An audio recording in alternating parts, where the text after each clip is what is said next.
continuons nos ateliers avec maintenant un atelier Cénano intitulé R&D, comment détecter l'esprit d'entrepreneuriat chez les jeunes scientifiques. Donc nous allons avoir 3 intervenants. À ma gauche, monsieur Éric Langronier, qui est directeur de la filière Centrale Entrepreneur à l'école Centrale Paris. À sa gauche, Guillaume Velvet-Casquillas, qui est directeur général de la société LV6. Et monsieur Romain Verpillot, directeur de la société Aldiag. Donc voilà, je cède tout de suite la parole à monsieur Langronier qui va nous faire une petite introduction. Merci Julien. Alors, le thème de notre atelier aujourd'hui, donc, c'est la détection d'entrepreneurs dans le monde scientifique et leur accompagnement le plus efficace possible. Donc j'ai envie d'introduire cette table ronde en faisant un certain nombre de constats assez simples. Le premier, c'est que, bien sûr, l'innovation technologique, c'est un gisement de valeur potentiel très important. Ça coule de source, puisque c'est ce qui permet de créer des entreprises innovantes, qui vont créer de l'emploi, qui vont payer des taxes, mais qui aussi permettent de résoudre certains des défis très importants auxquels notre monde est confronté, que ce soit au niveau énergétique, au niveau environnemental. Au-delà de ça, les entreprises innovantes sont importantes pour une nation comme la France, puisque ce sont elles qui ont le plus de chances de pouvoir résister à la compétition internationale. De plus, on le sait, la recherche française, de par les investissements qui ont lieu par l'État, par les financements publics depuis des dizaines et dizaines d'années, ont un potentiel qui est totalement extraordinaire, avec ce paradoxe, c'est qu'il est très difficile en France à transformer en création de valeur économique. On est un des pays les plus en retard dans la valorisation de la recherche. C'était le premier constat. Un second constat, c'est que parallèlement à ça, il existe de très nombreuses aides publiques. Et ça, c'est super positif dans un pays comme la France. On n'a pas du tout ça aux États-Unis, par exemple. On a des aides publiques incroyables en France pour aider à la création d'entreprises. Mais ça nécessite, pour arriver à solliciter ces aides publiques, d'être capable d'apporter une vision cohérente, à la fois, bien sûr, sur l'innovation technologique, mais aussi sur les aspects de marché et sur les aspects de financement, pour montrer qu'il y a lieu de donner de l'argent public et qu'il ne va pas être perdu. Ça va de soi. Le troisième constat, et on fera une conclusion à partir de ces 3 constats-là, mais le troisième constat, c'est qu'on a un système éducatif français qui est en grande partie construit sur la spécialisation, voire l'hyperspécialisation. Donc ça veut dire quoi? Ça veut dire qu'on obtient des scientifiques qui sont brillants, qui sont extrêmement pointus, mais qui n'ont quasiment pas abordé d'autres domaines que leur domaine de spécialité. Donc le truc absolument incroyable, c'est qu'à Bac+8, un scientifique français pointu, qui vient de terminer sa thèse, qui se lance dans la recherche, n'a quasiment aucune connaissance sur l'entreprise et la finance. Du coup, si on fait l'articulation avec les 2 points précédents, les scientifiques français brillants sont quasiment inaptes à créer une entreprise en bénéficiant des aides publiques. Ce qui est une sorte de gros paradoxe. Il y a un 4e point qui est important par rapport à ce qu'on va pouvoir discuter aujourd'hui, c'est que fondamentalement, l'entrepreneur prend des risques. Et quelqu'un qui est prêt à prendre des risques. Prendre des risques sur la sécurité de son emploi, prendre des risques sur sa situation financière, puisqu'il met de manière risquée en jeu son équilibre économique mensuel. Et il se trouve que les accompagnements initiaux auquel peut prétendre par exemple un scientifique qui réfléchit à la création d'entreprise, que ça soit dans l'instruction des dossiers, que ça soit dans les conseils qu'il va recevoir, cet accompagnement est dispensé par des personnes qui ont la sécurité de l'emploi. Donc des fonctionnaires la plupart du temps. Et c'est-à-dire que là, il y a une absence de parité importante entre la personne qui se pose la question « j'y vais pas » et les personnes qui lui donnent des conseils, qui n'ont aucun vécu ni émotionnel, ni de conséquences financières sur ce type d'aventure. Voilà. Donc là, je pense qu'on a les graines du débat qui va suivre. Absolument. Merci Eric. Donc justement, on a deux bons exemples. Donc je vais vous poser la même question. On va commencer par Monsieur Velvekesquias. Donc en quoi il est difficile pour un acteur académique d'envisager la création d'entreprises sans aide? Vous pouvez déjà présenter aussi LV6 pour savoir un peu de quoi. Oui, voilà, absolument. Oui, oui. Bon, cool, j'ai un micro alors. Vous m'entendez bien? Bon, c'est parfait. Donc moi, je dirige LV6. Nous, c'est une entreprise qui développe et commercialise des instruments scientifiques pour tous les laboratoires travaillant sur les laboratoires sur puce. Alors les laboratoires sur puce, je ne sais pas si vous connaissez, l'idée c'est que d'ici une dizaine d'années, au lieu d'aller à l'hôpital, vous poserez votre doigt sur une puce, une goutte de sang partira dans un millier de petites chambres, et là on vous dira si vous avez la grippe aviaire, la grippe saisonnière ou n'importe quelle maladie, enfin pourquoi vous avez mal à la tête chez vous. Donc l'idée c'est de se passer de toute la partie diagnostic des hôpitaux. Donc quand il y a une dizaine d'années, les différents pays, les différents laboratoires de recherche se sont aperçus qu'il y aurait prochainement une révolution dans le domaine du diagnostic médical. Le nombre de laboratoires dans le domaine a explosé, dans le domaine des laboratoires sur puce, et nous, on les équipe. Donc c'était l'idée de base LV6, c'est ce qu'on fait, ça marche bien, on est content. La deuxième idée, et qu'on met en place, c'était d'être au contact de tous ces laboratoires et de détecter les projets sur les laboratoires sur puce qui étaient porteurs, on va dire, de qualité entrepreneuriale, c'est-à-dire bon business model, ce genre de choses, et de chercher des entrepreneurs pour créer d'autres entreprises sur les laboratoires sur puce et ainsi d'essaimer. Donc de créer une entreprise qui crée des entreprises. Donc ça a commencé également, on en a créé une l'année dernière, ça fonctionne bien, et l'idée c'est de pouvoir en créer une de plus par an. Donc voilà pour ma boîte. Après j'ai oublié la question. Ah d'accord, oui. Alors à l'origine, ouais, parce que tous les fondateurs d'LV6, donc c'est le nom d'entreprise, on est tous issus de la recherche académique, tous d'anciens thésards dans le domaine des laboratoires sur puce. Je vais commencer par ce qui nous a aidés dans cette formation pour créer des boîtes, avant de dire les difficultés qu'on a pu rencontrer à cause de notre formation.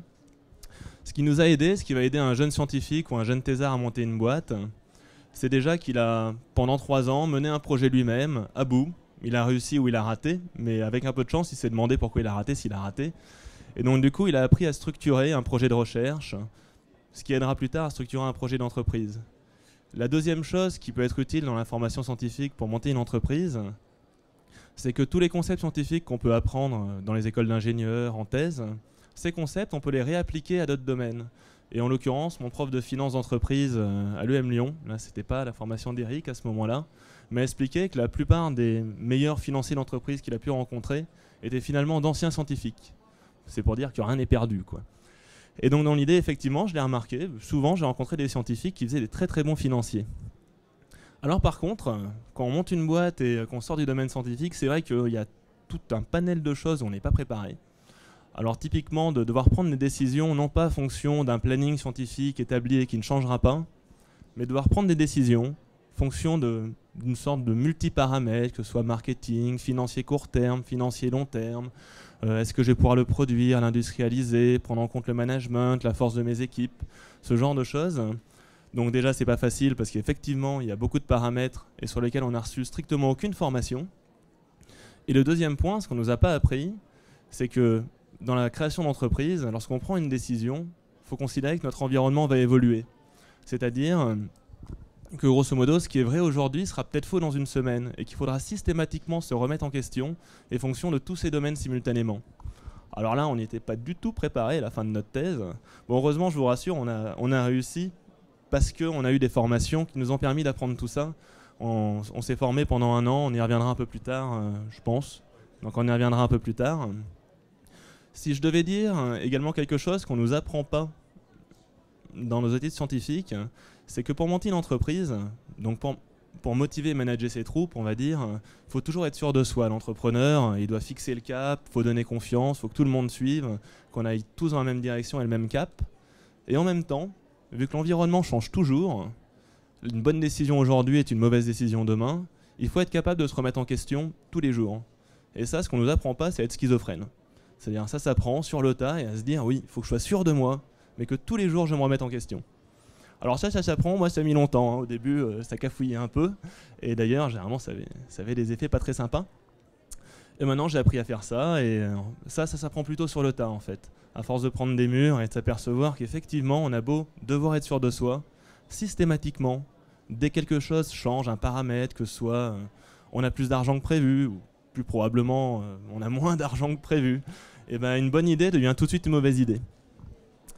Donc, je dirais que pour finir, en dehors donc, de toutes ces choses qu'on n'apprend pas, de marketing, de finance, c'est que lorsqu'on est en sciences et qu'on prévoit par exemple de résoudre un problème ou on mène un projet de recherche, donc l'environnement ne change pas, mais surtout, en termes de temporalité, c'est-à-dire une bonne idée, c'est-à-dire je vais faire cette expérience, une fois que j'ai la figure, je suis content, j'ai prouvé ce que je devais prouver. Et que je la fasse maintenant ou dans 3 mois, bah, finalement ça ne change rien, on peut intervertir les choses. Dans l'entrepreneuriat, en fait, chaque chose doit se faire au bon moment. C'est-à-dire investir du temps trop tôt, par exemple, faire une tâche qu'on pourrait faire 3 mois après, bah, c'est une erreur. Et il ne faut pas la faire. Et donc systématiquement, arriver à se dire que, en dehors de prendre des bonnes ou des mauvaises décisions, il faut systématiquement les prendre au bon moment. Puis voilà, puis c'est tout. Ça fait un peu leçon de morale, hein, mais... Alors, bonjour, moi je suis Romain. Donc j'étais docteur donc, à la faculté de pharmacie Paris-Sud et une thèse en chimie analytique. Et le sujet de ma thèse était de développer des nouveaux outils diagnostiques pour la maladie d'Alzheimer. Et on a fait de façon... on a eu de la chance et par hasard on a trouvé des nouveaux biomarqueurs pour cette maladie. Alors la maladie d'Alzheimer aujourd'hui elle est mal diagnostiquée. On sait qu'aujourd'hui elle a une incidence énorme, plus de 220 000 personnes, plus de 220 000 nouveaux cas par an en France et on tarde et on a toujours autant de difficultés à la diagnostiquer et du coup on tarde et on a du mal à développer des nouveaux traitements pour cette maladie. Et donc pendant ma thèse j'ai découvert avec mon encadrante qui était directeur de labo, on a découvert 3 nouveaux biomarqueurs, on les a brevetés et donc de cette découverte on peut parler donc d'une innovation. Alors, donc quand on a un brevet, on peut, bien sûr, un brevet, ça se valorise. Et j'ai donc décidé de valoriser moi-même ce brevet. J'étais donc docteur, à la fin de ma thèse, jeune docteur, et complètement, et comme disait Eric, totalement inapte à valoriser un brevet, finalement, puisque à Bac+8, on n'a aucune formation pour justement se lancer dans l'aventure. Et finalement, peut-être une seule formation, et qui est facultative, c'est une formation qu'on fait en thèse et qui s'appelle les doctoriales. Et c'est à l'issue de cette formation, j'ai su que peut-être c'était possible de créer une entreprise, que c'était pas une idée totalement folle en fait. Et donc j'ai rencontré, donc j'ai répondu à un appel à projet qui s'appelait donc Cnano. Et j'ai rencontré par ce biais Eric Langronier. Et j'ai eu une expertise extérieure qui finalement a permis de m'accompagner dans ce projet. Et finalement, c'est mettre sur le marché un nouveau test pour diagnostiquer Alzheimer. C'est extrêmement ambitieux. Il y a beaucoup de risques, mais il y a un potentiel énorme. Et bizarrement, les personnes qui sont les plus proches de vous, donc les personnes du milieu académique, en fait, n'ont pas reçu également de formation entrepreneuriale et sont très très loin du monde de l'entreprise. Et donc, finalement, c'est ces personnes-là qui ont tendance, dès le début, finalement, à vous décourager. Donc, le moment même où vous refusez un post-doctorat, que vous refusez un poste de maître de conférence, par exemple, c'était mon cas, on vous prend presque un peu pour un savant fou. Alors, d'avoir une expertise extérieure comme celle de Cnano, j'ai fait par la suite, grâce à cet appel à projet, une formation à HEC. On définit des business models qui permettent de diminuer les risques et qui permettent de valider ou pas d'ailleurs en tant qu'entrepreneur. On doit toujours, comme disait Guilhem, se remettre en question pour savoir si votre projet est viable ou pas. Et donc, à l'issue de ces formations de coaching dispensées par Eric, à l'issue des formations à HEC, j'ai su que mon projet était viable et de ce fait, il a été beaucoup plus facile après de fédérer l'ancienne encadrante de thèse qui était directeur de laboratoire et qui aujourd'hui est associée à ce projet et est extrêmement motivée. Alors je dirais, finalement, pour être très simple, le plus dur, c'est finalement la méconnaissance du monde de l'entreprise, du milieu académique, et qui, comme disait Eric, dans beaucoup de cas, n'a pas donné lieu à la création d'entreprises alors qu'il aurait dû faire émerger des entreprises. Les brevets sont alors directement légués aux grandes pharma et c'est triste parce que beaucoup d'emplois sont perdus, beaucoup de jeunes entreprises françaises ne sont pas créées et beaucoup de regrets. On peut entendre beaucoup de chercheurs qui regrettent le fait de ne pas s'être lancés dans l'aventure. Voilà. Donc on l'a bien compris, méconnaissance du milieu de l'entreprise, pas beaucoup d'aide, pas beaucoup de formation. Justement, CNano a mis en place un certain nombre de dispositifs que Eric va nous détailler maintenant. Merci. Donc oui, en écoutant Guilhem et Romain, on retrouve un certain nombre de constats qu'on pouvait faire en introduction. Et donc c'est là où le groupement CNano Île-de-France a innové sur la manière d'aborder le problème, ou plus exactement sur le timing. Donc CNano a développé un certain nombre de dispositifs de détection de projets d'entrepreneurs et d'accompagnement, et qui ont deux originalités majeures. La première, c'est le timing, et c'est le fait qu'elles arrivent bien en amont du projet de création lui-même, en tout cas du projet structuré de création. C'est-à-dire que c'est des dispositifs qui vont aider à préparer le terrain, qui vont arriver très tôt pour démystifier le gap culturel dont on pouvait parler tout à l'heure des scientifiques par rapport au monde économique, par rapport au marché.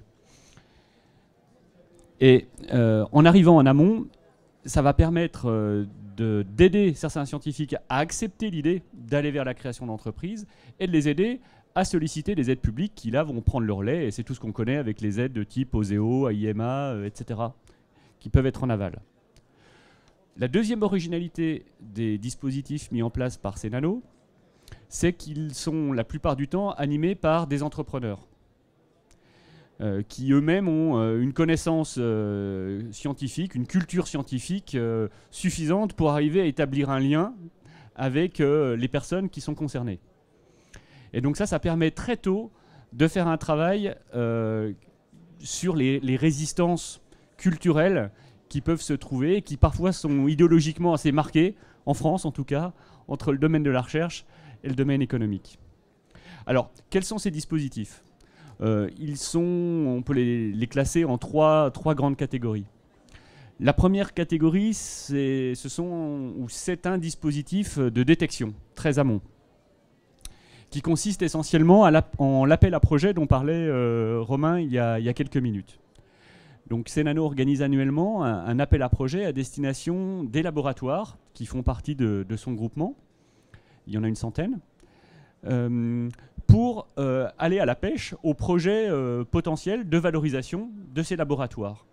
Et ça, en leur demandant une formalisation justement économique ou marché vraiment minimale, très très faible, pour qu'il n'y ait pas de barrière à la réponse à cet appel à projet.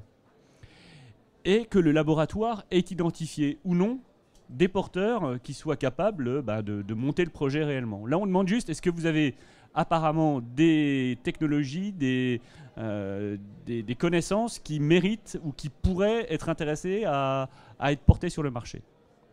Et donc, ces réponses sont analysées par un comité dont l'originalité est d'avoir des profils extrêmement complémentaires, puisqu'on trouve des scientifiques, purs et durs, des scientifiques qui ont une expérience de la valorisation, et puis des entrepreneurs. Et donc, le croisement de ces regards permet d'allouer les aides financières dont dispose CNano pour aller aider les projets qui semblent les plus cohérents à ce stade. Alors, l'appel à projet vise aussi des jeunes scientifiques qui pourraient être intéressés par créer une entreprise, là aussi qu'ils aient ou non un projet porteur. Alors, avec le même comité qui va analyser les motivations, le potentiel, l'envie des scientifiques qui auraient envie de passer à l'action. Dans le cas où certains labos ont des projets sans porteur et où des scientifiques soient désireux de la démarche de création mais n'aient pas de projet, des mariages sont possibles ou sont proposés par CNano. Deuxième dispositif de CNano, c'est des dispositifs de formation. Là encore, de manière graduelle par rapport au timing.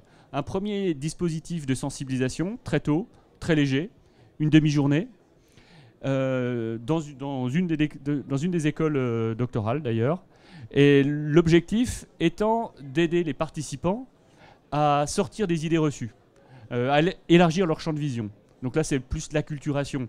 Essayer de se faire surprendre par, tiens, ce que c'est que le domaine économique, ce que c'est que le marché, ce que c'est que la création d'entreprise, sans voir ça comme le diable. Et suite à ça, les esprits commencent à s'ouvrir. Pour ceux qui le souhaitent, un deuxième dispositif de formation est organisé d'une semaine, une semaine résidentielle. Et là, l'objectif est de découvrir plus en détail le processus complet de création, de l'idée très en amont, jusqu'à la création d'une société qui est rentable et qui se développe au niveau international. L'objectif est d'arriver à faire les liens entre l'idée de départ, l'importance du marché, la manière dont on peut financer tout ça, et surtout les comportements à développer en tant qu'entrepreneur. C'est-à-dire comment arriver à articuler le domaine scientifique que le porteur connaît très bien avec le domaine plus business qu'a priori il connaît très peu, en lui montrant que, bien sûr, ça va nécessiter une ouverture d'esprit, un travail minimal, mais qu'il n'y a aucune barrière réelle qui l'empêche d'y accéder. Et donc, Romain et Guilhem sont d'excellents exemples pour montrer que ça fonctionne. Le troisième dispositif, alors là, c'est pour ceux qui sont vraiment motivés et qui ont vraiment envie de plonger avec leur projet. C'est exactement le dispositif dont parlait Guilhem tout à l'heure. La filière entrepreneur que j'anime à Centrale, qui a une durée de 15 mois, avec un mix entre des cours, des études de cas, du travail sur son propre projet, et qui permet, alors là, vraiment d'aller de la théorie à la mise en pratique très concrète, ou au moins sur les premières étapes, qui permettent de solliciter les aides publiques, etc. Et je pense que Guilhem là peut témoigner de la bonne articulation que ça permet d'avoir à ce moment-là. Et le troisième et dernier dispositif correspond à celui d'un accompagnement un peu particulier. En effet, par rapport à l'accompagnement dont je vous parlais tout à l'heure dans l'instruction des dossiers, fait par des fonctionnaires à qui je ne reproche rien du tout, sauf le fait que pour l'entrepreneur, ce n'est pas un miroir forcément très agréable, puisque il n'y a pas de parité. Il y a une méconnaissance du domaine réel qui va arriver ensuite. Là, l'accompagnement mis en place par Cénano permet justement et orienté vers la transformation intérieure de la personne qui crée son entreprise. En effet, il est nécessaire de beaucoup bouger intérieurement dans ses cadres de référence, dans la manière de regarder le monde, pour arriver, pour un entrepreneur, à décrypter un contexte qui devient très touffu, très complexe, dès qu'on sort du domaine purement scientifique, à faire des liens entre la théorie et la pratique, à gérer des relations avec des partenaires qui sont très variés, nombreux et très variés. Ce n'est pas du tout la même manière d'aborder et de convaincre un client, un avocat, un banquier, Oseo. Et donc là, il faut s'entraîner et il faut devenir souple sur les grilles de lecture. Bon, cet accompagnement permet d'aider le porteur à bien comprendre quelles sont les attentes de ses différents interlocuteurs. Et puis enfin, à gérer ses émotions, parce que créer une boîte, ce n'est pas toujours facile. C'est nécessaire d'avoir un enthousiasme global, mais on rencontre aussi un certain nombre d'obstacles. Il y a des prises de risques, il y a des choix en permanence.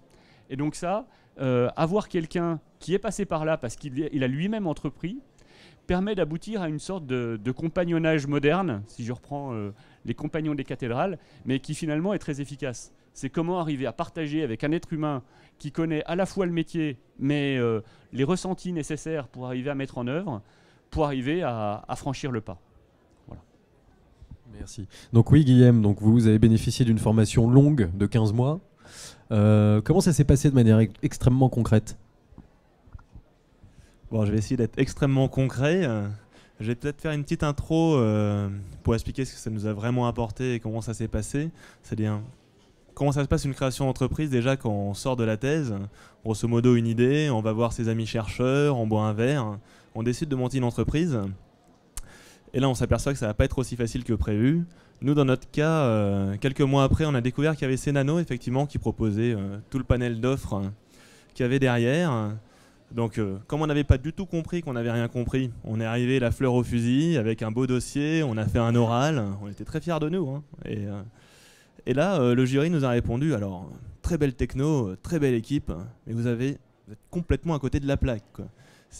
Et donc, vous êtes exactement le type de personnes qu'on va soutenir. Et là, ils ont décidé, effectivement, dans un premier temps, de nous octroyer un peu d'argent pour avancer notre prototype.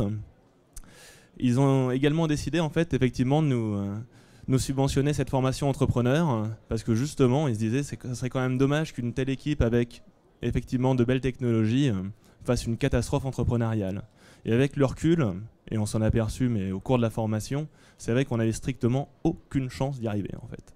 Et que ce soit LV6, l'entreprise qu'on a aujourd'hui, ou les autres entreprises qu'on monte, aucune d'entre elles n'aurait vu le jour si effectivement, on va dire, Cénano n'avait pas décidé un jour, très en amont, donc sur un PowerPoint avec 3 scientifiques en phase 2, nous financer et nous envoyer la formation entrepreneur. Cette formation entrepreneur, parfois j'y passe d'ailleurs en tant que témoin, et également pour recruter mes futurs entrepreneurs pour nos boîtes annexes. Ça consiste en quoi? Ça consiste déjà à nous faire découvrir un peu tous les domaines dans lesquels on sera confronté dans le domaine de l'entrepreneuriat. Que ce soit le commercial, le marketing, c'est différent, la finance, les rapports humains, c'est-à-dire toutes ces problématiques de management. C'est une chose fabuleuse, le management, mais c'est vrai que quand on ne connaît pas, quand on prend ses premiers murs humains, quand on ne comprend pas pourquoi une personne est motivée ou ne l'est pas, pourquoi elle ne se bat pas autant que nous, ou pourquoi elle se bat et on ne comprend pas pourquoi. Donc toutes ces problématiques humaines qui sont abordées tout au long de la formation, parce qu'avant tout, une entreprise, et on l'apprend pendant cette formation, c'est une association d'êtres humains, et lorsque ça grince, lorsque les gens ne sont pas d'accord, ça discute et l'entreprise, elle n'avance pas. Et une jeune entreprise, lorsqu'elle n'avance pas, a une bonne chance quand même de rester sur place et de partir dans les oubliettes. Donc on apprend tout ça dans cette formation. Il y a également une ribambelle de jeunes entrepreneurs comme moi, ou plus âgés pour certains d'entre eux, qui ont réussi ou qui ont raté, qui viennent, qui témoignent, qui nous disent pourquoi ils ont réussi, pourquoi ils ont raté, ce qu'ils ont appris. Mais principalement à la fin, en dehors de, on va dire, toutes les règles entrepreneuriales qu'on apprend, toutes les données théoriques, c'est avant tout la confiance en nous qu'on y gagne. C'est-à-dire de comprendre que ce qu'on voyait comme un risque, lorsqu'on monte une entreprise, si c'est bien fait, si on s'y prend à l'avance, le seul risque qu'on a, c'est éventuellement de retourner à notre situation antérieure avec un CV un peu plus fourni. Et par contre, ce qu'on peut y gagner, en dehors d'être dégagé des contingences financières, qui est un des buts effectivement lorsqu'on monte une entreprise, c'est de pouvoir apprendre tous les jours, c'est pouvoir réaliser ses rêves tous les jours, et que si ces rêves ils changent, on peut faire changer notre entreprise et continuer à les poursuivre. Enfin tout ça, tout ce qu'on a à gagner. Et à la fin d'une formation comme ça, on a compris ça et c'est déjà pas mal, quoi. Puis voilà, monologue. Vous, Romain, c'est plutôt du coaching, me semble-t-il. C'est ça, si vous pouviez détailler un peu. Donc, j'ai aussi eu des subventions aussi pour le prototypage, donc ils m'ont bien aidé dans un premier temps. Mais le coaching, alors c'était avec Éric Langrenier, qui était donc entrepreneur, et donc c'est extrêmement important justement de partager une vision, un projet avec justement des personnes du métier qui ont dirigé une entreprise et qui savent à quoi s'attendre et qu'est-ce qui peut nous arriver. Donc au début, donc, quand j'ai rencontré Eric, j'avais aucune connaissance du monde de l'entreprise, et on se voyait donc une fois par mois, 1h30, sur une durée de 15 mois. Donc c'est vraiment super parce que chaque fois on avance, on a des nouvelles questions, des nouvelles interrogations, et je les ai partagées avec Eric, et ça m'a permis d'éviter beaucoup d'erreurs stratégiques. Et c'est vrai, quand on est une start-up, la moindre erreur peut être très grave pour la suite. Donc j'allais à ces réunions avec toujours énormément de questions, et c'était toujours à moi d'animer finalement cette réunion avec mes questions. Et je me demandais au début, mais qu'est-ce que je vais pouvoir raconter à Eric, parce que c'est vrai qu'au début on trouve que ça avance assez lentement. Alors au début on est seul à T0, puis au bout de 15 mois on se rend compte qu'on a des associés, un comité stratégique, que tout le business model s'est mis en place, et c'est vrai que quand on revient en arrière, on se dit mais un business model finalement ça se met en place en une semaine, et en fait on se rend compte qu'on propose des produits extrêmement spécifiques et qui demandent une réflexion extrêmement importante pour justement aller vers le marché, et justement toujours diminuer les risques de passer des prévisions finalement à des certitudes. Et ça, c'était vraiment, je remercie beaucoup Eric et Cénano, parce que je crois que c'est peut-être ce qui a été le plus utile pour moi en tant qu'entrepreneur et porteur de projet pour vraiment transformer un projet en entreprise et une idée en chiffre d'affaires finalement. Voilà. J'ai une question toute simple, c'est quand on est académique, pourquoi ne le reste-t-on pas? Pourquoi forcément monter une boîte? Qu'est-ce qui vous a poussé à monter une boîte à un moment donné?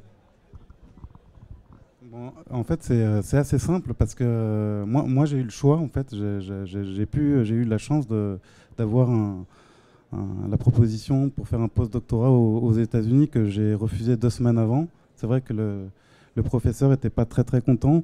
J'ai eu également la possibilité d'accéder à un concours pour devenir maître de conférence. Un professeur voulait vraiment que je travaille avec lui à Montpellier. Et c'est vrai que quand je me suis retrouvé dans son laboratoire qu'il m'a fait visiter, ça m'a vraiment angoissé. Je crois que le fait de me projeter dans le temps et avoir justement cette certitude d'être à la même place 20 ans après, je crois que c'est ça qui me fait peur. Et je crois qu'être entrepreneur, en fait, on se sent bien, on a envie de vivre une aventure. Et je crois que c'est un choix finalement. Et je pense que c'est vraiment, j'ai eu le choix et j'ai pris une décision qui me va bien parce que j'avais le choix et je suis très très heureux. Et comme disait Guilhem, je crois que même si notre entreprise n'aboutit pas, même si notre projet ne réussit pas, je crois qu'on a tellement appris de choses et peut-être bien plus qu'un post-doctorat qu'on a tout à gagner finalement quand on mène à bien son projet. C'était quoi la question déjà? Non, je l'écoutais. Ah oui. Ouais, non, mais je suis d'un naturel rêveur, ce qui n'a pas aidé au début d'ailleurs. Hein. Dans l'idée, moi, effectivement, j'adorais la recherche aussi et j'avais pas du tout prévu de quitter la recherche. C'était génial, les gens sont sympas, on est mal payé, mais on est payé de manière sûre. Mais en fait, j'avais commencé ma carrière de scientifique dans le but d'apprendre tous les jours et de comprendre comment le monde fonctionne. Et là, à la fin d'une thèse, je me suis aperçu qu'en me spécialisant, j'apprenais plus du tout tous les jours. Et que la physique, ça m'expliquait pas du tout comment le monde fonctionnait. Et c'est là que l'envie de faire une entreprise et donc de découvrir tous les jours des nouvelles choses, donc d'apprendre tous les jours et découvrir d'autres domaines qui me permettraient peut-être un peu mieux de comprendre pourquoi les choses tournent comme ça autour de moi. J'ai pas encore tout compris d'ailleurs, mais j'ai bon espoir un jour, peut-être. Et donc voilà, c'est les raisons qui m'y ont poussé. Apprendre tous les jours et peut-être un jour comprendre un peu mieux le monde qui m'entoure.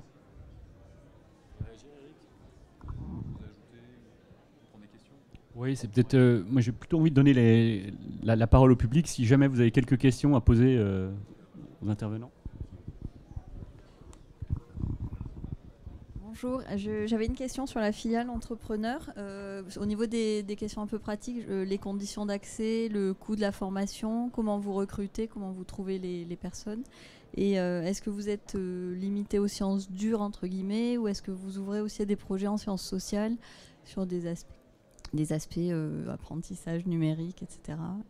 Voilà, je trouve ça très intéressant parce que moi je prépare un projet de recherche en sciences sociales à Télécom Paris et c'est vrai qu'on voit beaucoup les sociétés de la Silicon Valley qui travaillent avec des jeunes entrepreneurs qui sont souvent des jeunes docteurs et c'est agréable de voir qu'en France il y a des projets que vous mettez en œuvre pour que on voit des jeunes entrepreneurs de 26 ans qui ont les boîtes les plus puissantes de la planète et c'est bien qu'en France on arrive à le faire aussi. Voilà.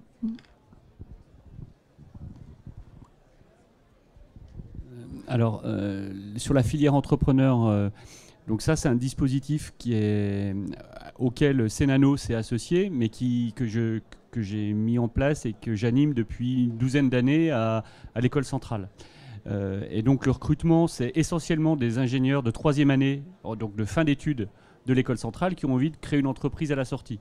Maintenant, c'est ouvert aussi à d'autres types de profils. Donc que ce soit des thésards de centrale, mais aussi quelques membres de Cénano qui souhaitent participer. Quant au coût, donc là, pour les étudiants de centrale, ça fait partie de leurs études, ils y ont accès par leur droit de scolarité, leur inscription à l'école. pour les extérieurs, c'est le même prix qu'un master classique qu'on peut trouver sur le marché. Donc c'est autour de 13 000 € pour l'année, pour les 15 mois. Quant au type de projet, alors là, ça bénéficie un petit peu de l'ADN de Centrale, qui est très ouvert, multi-domaine. Donc on trouve des projets de tout type, que ce soit des sciences dures, nano, et ça va jusqu'au service audiovisuel. Donc là, il n'y a pas du tout de sélectivité sur la nature du projet, parce que ce qu'on travaille, c'est le processus de création d'une entreprise, et les fondamentaux sont toujours les mêmes. Les points d'attention sont toujours les mêmes. Les timings peuvent être différents, les financements un peu différents, mais la transformation de la personne en entrepreneur suit toujours le même processus. Oui, question à tous les deux. Êtes-vous reconnaissant envers votre labo d'origine, et est-ce que cette reconnaissance a pris une forme, par exemple, dans votre cas, de part pour l'université ou est-ce que l'université avait des parts dans votre entreprise où on a eu? Et vous, est-ce que le brevet a été déposé? Est-ce que la propriété du brevet est de votre organisme? Enfin, vous avez compris ma question. Alors, le brevet a été le CNRS est propriétaire du brevet. Donc après, c'est à l'entrepreneur et au porteur de projet. Donc on négocie avec le CNRS, par exemple, un droit de licence. C'est ce qui se fait de façon classique, puisque le CNRS octroie 100 licences en moyenne par an. Donc est-ce que je suis reconnaissant bien sûr, puisque j'ai reçu une formation CNRS, j'ai fait 8 ans d'études. C'est pendant ma thèse que j'ai fait cette découverte. Donc bien sûr, je suis extrêmement reconnaissant, et donc ça se traduit bien sûr par... bien sûr, un versement de royalties, etc., c'est tout à fait normal. Et le fait que des organismes comme Cénano existent, on a vraiment envie que des très belles technologies, peut-être les plus belles au monde en matière, pour moi, de diagnostic de cette maladie, elles restent en France. Et je ferai tout, bien sûr, pour que cette entreprise reste française. Je me souviens de la question. Dans l'idée, en termes de reconnaissance, au-delà du labo, ce que je disais à la fin de ma thèse, et ce que je dis souvent, c'est plutôt envers l'État français que je suis reconnaissant, que ce soit parce qu'il m'a payé mes études, et il me les a payées pendant longtemps. Après, derrière, via Oseo, via Scientipol, via le Centre ancien d'innovation, Cénano, donc c'est via l'Île-de-France également, mais qui fait partie de l'État français, ils m'ont permis de créer cette entreprise. Parce que si on regarde de manière générale en France aujourd'hui, l'État français prend peut-être 90% du risque financier sur une jeune entreprise innovante. Et c'est pas rien, aucun État ne le fait sur la planète. Et c'est jamais arrivé dans l'histoire de l'humanité non plus. Et ce, sans contrepartie, juste pour nous donner une chance d'y arriver. Donc je suis plutôt reconnaissant de manière générale à l'État français et à toutes les sous-structures qu'il y a derrière. Parce que c'est un fait, sans ça, j'aurais rien pu faire. Ni d'études, ni entreprise. Après, pour le laboratoire, là pareil, brevet issu du laboratoire, donc du coup royalties. Moi, ça va un peu plus loin, mais après, je peux rien leur donner en échange. C'est que le laboratoire m'a hébergé, et ce laboratoire, c'était l'ENS à Paris, donc plutôt une vieille dame qui était pas très entreprenante. Et j'ai apprécié que le directeur du département dise « Ah ben, on va tenter, on va dépoussiérer un peu, on va prendre le risque. » Et donc j'en suis reconnaissant. Par contre, probablement, je ne pourrais jamais réellement leur rendre l'appareil. Je vois pas ce que je pourrais vraiment donner à l'ENS. Je pense pas qu'il ait besoin de moi.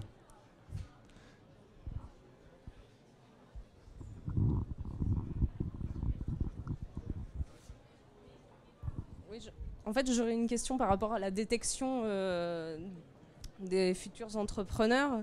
Dans votre dispositif, vous parlez d'un appel à projet annuel. Donc vous partez du principe que les gens qui sont intéressés, les scientifiques qui sont intéressés par votre appel à projet postulent candidatent à cet appel à projet. Mais que faites-vous dans le cas où ce sont peut-être des entrepreneurs dormants dans les laboratoires qui ne vont pas répondre à cet appel à projet? Et notamment, je pense à des laboratoires dans lesquels les chercheurs ne connaissent pas forcément cet appel à projet et n'ont pas forcément envie d'y répondre. Donc comment faites-vous pour détecter et pour inciter les jeunes chercheurs à monter leur entreprise sans répondre à cet appel à projet? Merci. Ce qu'il faut bien comprendre, c'est que même si je trouve que ce qu'a mis en place Cénano est extrêmement important et a beaucoup de valeur, bien entendu, ce ne sont que quelques dispositifs parmi d'autres. Et Cénano, je pense, n'a pas la vocation à être exhaustif et à aller dénicher tous les porteurs de projets. D'ailleurs, c'est aussi une question de moyens financiers. Cénano, malgré l'intérêt des dispositifs, cherche plus d'aide ou une reconduction des aides pour arriver à continuer à faire ce travail. L'objectif, c'est pas d'être exhaustif, parce que sinon, on n'aurait rien pu démarrer. La logique entrepreneuriale, c'est de mettre un pied devant l'autre. Et on sait que pour gravir l'Himalaya, on n'y arrive pas autrement qu'en mettant un pied devant l'autre. Et on n'est jamais sûr d'y arriver.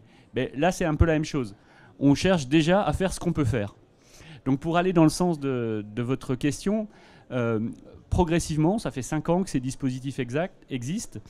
Ça fait plusieurs dizaines de personnes qui ont suivi les différentes formations de Cénano, qui restent ou qui rejoignent des laboratoires de Cénano. Et ça fait aussi une sorte d'évangélisation interne. Donc on a des personnes qui ont été sensibilisées par Cénano dans les laboratoires, qui n'ont pas créé, parce qu'ils sont restés au stade de sensibilisation, mais qui vont flécher l'appel à projet, par exemple, à un certain nombre de leurs collègues dans les différents laboratoires. Donc ça, c'est un peu le cercle vertueux qui se met en place. Avec des sociétés comme celle de Guilhem et de Romain qui se montent, vous avez compris que les liens continuaient à exister avec les laboratoires d'origine. Donc ça ancre au niveau de la culture des laboratoires que la valorisation par la création d'entreprise, c'est possible. Donc ça fait partie de ce processus d'acculturation progressif du milieu de la recherche. Mais c'est un processus long. Et l'objectif aujourd'hui, c'est pas d'être exhaustif, parce qu'on n'a pas les moyens d'être exhaustif.